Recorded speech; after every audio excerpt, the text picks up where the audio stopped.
So hi, Ger. Hi Ed, hi Sonicstate. We're here at Superbooth 2021. It's not a normal Superbooth as we used to have in the past, but we managed to make it here, and we had 2 years to sit down and make something really amazing, and we've been working in the dark on something special, and I'm going to present it to you today.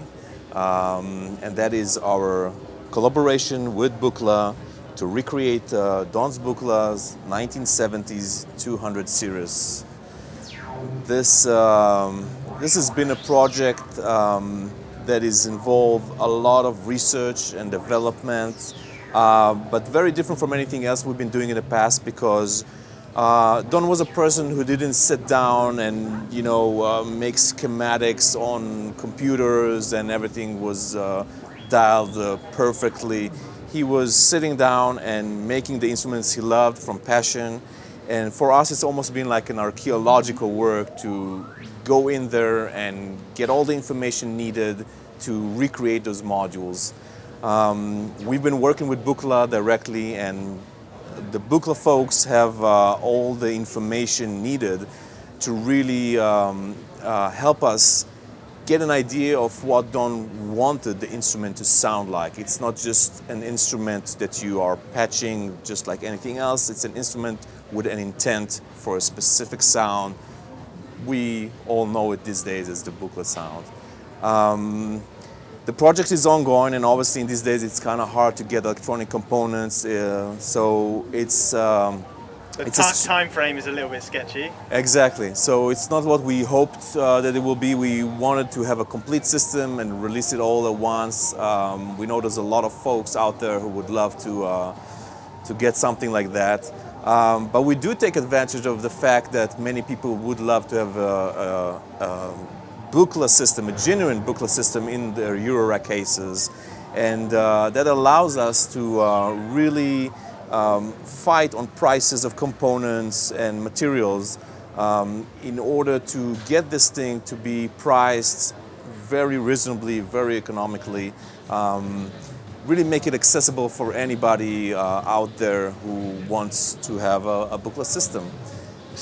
So where will you start in terms of production? Do you know which module is going to come first, or? In theory, most of the modules you see here are already basically, well, I can say they are finished, maybe small touches here and there, but they are working. They're working pretty well.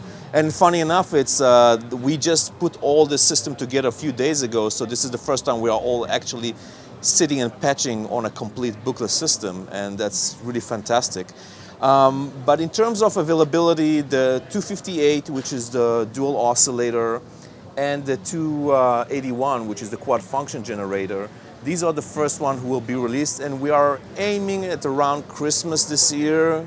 Hopefully that could be a nice gift for everybody. It's a struggle, but we're doing our best. We don't know how it's going to go in terms of quantities, how many we will be able to make each batch. Everything is very up there in the air.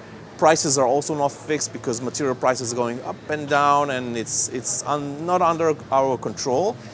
Yet again, we are using the fact that we know that many people would love to have these, and that helps us to take the risk and commit ourselves to buying large quantities of materials and components to get the price down. As far as pricing, because I can see Ed your face already, I see it's like, okay, is it going to be $400, $500 for an oscillator? So no, that's actually going to be around $160 to $200 for an oscillator, which I think is a stunning price for a That's very reasonable. Buchla product. It's a real joy, and I've been enjoying this project a lot. Working with Buchla is something that enriched me personally, because I've been looking at Don's schematics for many years. They've always been kind of weird to me. He has his own way of designing electronics, but once we sat together with the Buchla team and we did this synergy where I got the whole picture of, again, why things are designed the way they are, it just popped up in my mind, and a lot of things just sat down, and then we realized what it's all about. So one of the kind of things that people really like about a banana system is that you can mix signals with the bananas. Is that possible with this, or is it still kind of like standard Eurorack? You can only split from a signal? That's an excellent question. So I'm not going to give you a firm answer about this, but I will tell you in general that the design of these is the exact as the original. That means that wherever there's a place where there's a diode on the output, which is the electronic element which helps protect against reverse power, if it's in the original design, it's here. And if that means that you can stack things together to mix signals, then you can do it here as well. It's an excellent question, and I will definitely look into that, and I will probably put it up on the website or on the user manual to explain this. One thing in regard to that I want to mention is a few years ago, before Don passed away, he gave me a call, and I was very, obviously, I was like, wow, okay, Don Buchla is on the phone, and he was saying, hey, you know, I saw that you created shielded stackable patch cables, and I would like you to make those cables for my 200E series. So he obviously understands the benefit of having shielded stackable in his system, and unfortunately this never evolved into a complete project because Don started selling the company, and long story. Anyway, but what we did here is we wanted to keep Don's aesthetic, so we are using special nuts that are keeping the look of banana. Yet inside, if we look on each cable, these are just standard Eurorack patch cable with shielded. So you get both worlds really here, and you don't need to mix two types of cables either.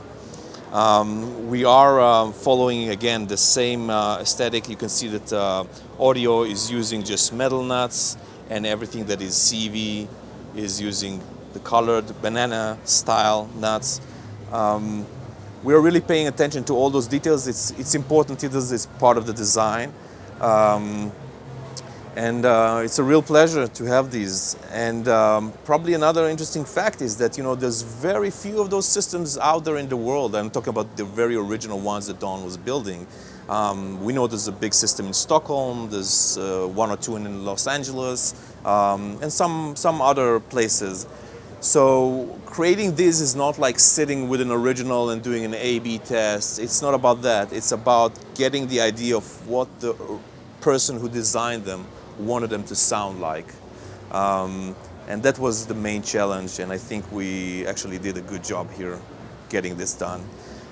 So I'm gonna hand this to Piero so he can maybe do a short demo of the system, so you can get a little bit of a taste for it. Well, Ger, thank you very much, and we'll see you soon. Alrighty. Piero, please.